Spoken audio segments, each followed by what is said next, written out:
in addition to talking about independence and the struggles that they face, we've talked about the systemic issues which restrict what we might consider to be the democratic process. We'll just go through the wash-up as it is described by Parliament, by the House of Commons, which in effect means that certain bits of legislation that were in Parliament are effectively scratched. And here we see that on the prorogation of Parliament on the 24th, there were just 2 days for a wash-up. So rather than looking at what did get through, we'll look at what didn't. And of course, on the government side, which is of significance, the Criminal Justice Bill, therefore hanging in the balance and effectively has been wiped off the slate for now. But and just a reminder, that contained things about nuisance begging and certain prevention orders, which we've spoken about many times before. On the private members' bill side, again, things we've touched on in the past, the Disestablishment of the Church of England bill, which we'll come on to contextualise later. The Foetal Sentience Committee bill, again, which was hijacked by the pro-abortion lobby. The Police Declaration bill, essentially trying to create a situation by which police would have to declare membership of and affiliations to certain societies, the sites of special scientific interest concerning natural England in particular, and then, of course, the Holocaust Memorial Bill, which is worth noting because it's a hybrid bill, and therefore, because of its status as a hybrid bill, it says that on the 22nd of May, or rather, sorry, after the motion on 22nd of May, the bill could be reintroduced in the new Parliament. Well, now, given the sort of airtime and the influence behind it, I would suggest that absolutely it will be seen again.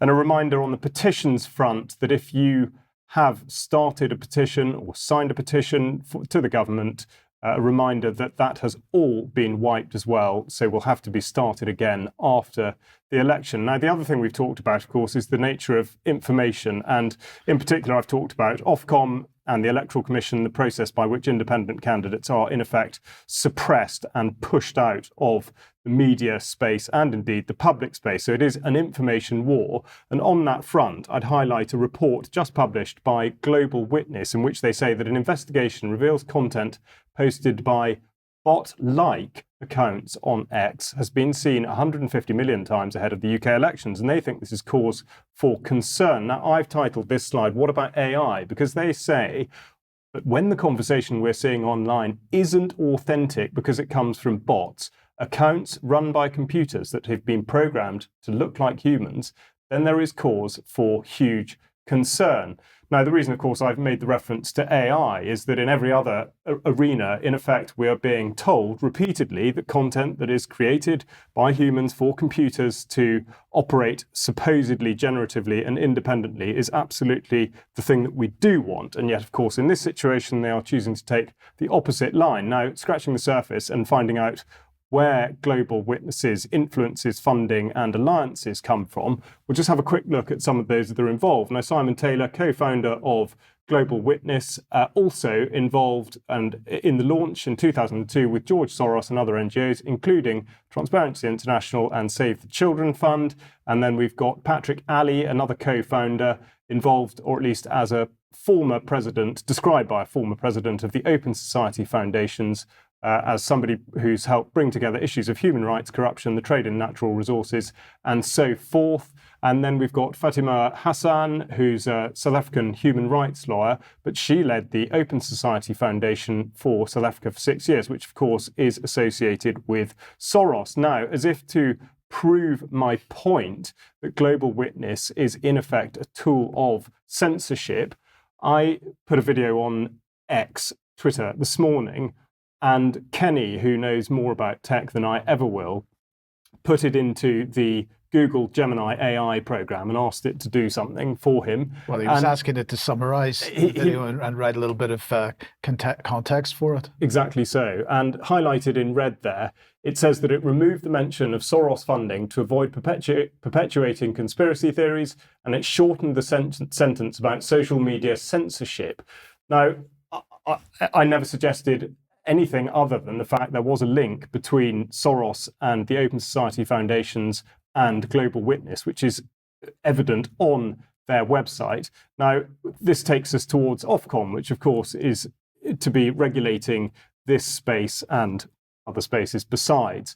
So just a reminder really of the part about the funding of Ofcom. And he who pays the piper calls the tune. So, as they state in this article, we want to address some misunderstandings about how we're funded. Contrary to what some people think, Ofcom is not funded directly by taxpayers or the government.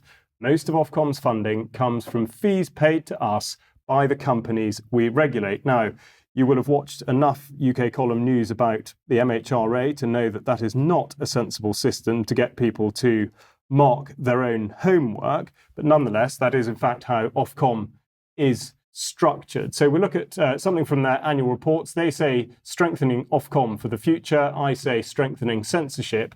And they say that to develop our understanding of the technologies used to deliver online services, as we prepare to regulate online safety, it remains a priority to stay ahead of industry changes. And to ensure this, they've invested in learning and development and conducted specialist recruitment. Now, what would that mean? Well, it means that they're going to deepen their understanding of the technology industries. They've hired colleagues from Meta, Google, and bodies such as the Internet Watch Foundation and NSPCC. In October 2021, we welcomed a new Chief Technology Officer from Amazon with a brief to oversee the growth of our technology, data engineering, and analytics functions.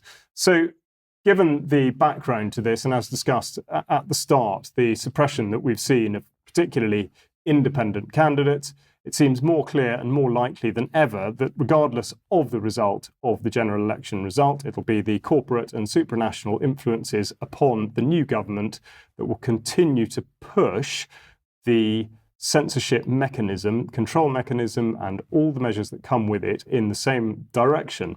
But of course, we wait and see exactly how that's going to manifest. Indeed. Now,